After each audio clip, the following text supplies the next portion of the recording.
Let me explain. The Prophet ﷺ sent Mus'ab ibn Umair to Medina. You guys know this? Mus'ab ibn Umair, one of the most brilliant young men, sent to Medina to teach Quran. He used to come from a very rich family, but his family disowned him. He didn't even have clothes to wear. Actually, when he was killed at Badr, when they tried to cover his legs, his top would show. When they tried to cover his top, his legs would show. That's how much he didn't have. The Prophet ﷺ sends him to Medina to teach what? Quran. What's he going to have for breakfast? Surah Al-Baqarah? What's he going to have for lunch? What's he going to have for dinner? The Prophet ﷺ gave him a salary so he could do his job. He was paid to teach Quran. What does it mean they sell the ayat of Allah? You know what that means? That means the ayat means something, but people don't want to hear it.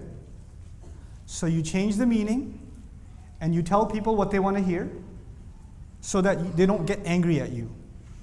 You give people answers they can feel good about, and you avoid talking about things they don't feel good about. That way they can continue to like you and you'll stay popular. This is selling the ayat for a small price. That small price being the pleasure of people, the contentment of people. You understand? Here, follow the one who does not ask you for any compensation.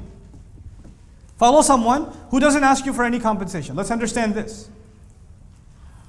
This is a principle about all prophets. Every prophet came to a nation where there was a serious problem. And you know, when a nation has a serious problem, it's like nations are supposed to be balanced. But when they do a crime, then they start getting imbalanced, and the imbalance gets worse and worse and worse, and it comes to a point where the entire nation might crumble.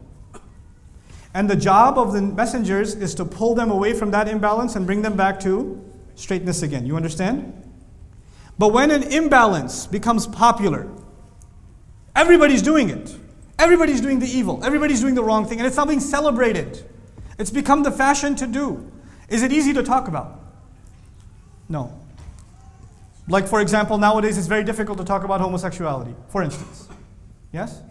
Did Lut alayhi salam, did he live in a time where it was popular? He did. Did he have to talk about it? Yep. Did he get a lot of heat for it? Oh yeah. There's a reason it's in the Quran. If you talk about the subject, people are going to come after you. Is that really? Yeah, Lut alayhi salam is there for a reason. When you take on a subject, the entire society is obsessed with something, they're glorifying something, and you speak against it, they will come after you. Now, if you want to continue to make money, or you want to continue to live in that society, and you want to continue to be safe, then you will avoid which subjects? The ones they're obsessed with. You'll just decide to talk about something else. Maybe Lut alayhi salam should just talk about kindness to parents. Maybe you should just talk about take care of your neighbor. Maybe you should just talk about prayer. He should leave this subject alone because it's too controversial. Isn't it? If he does that, does he get in trouble? No. There's no trouble. And by the way, he's still going to be talking about good things. Kindness to parents is a good thing. Prayer is a good thing. Charity is a good thing. So why does he have to take the subject that will get him in trouble? That is the job of messengers.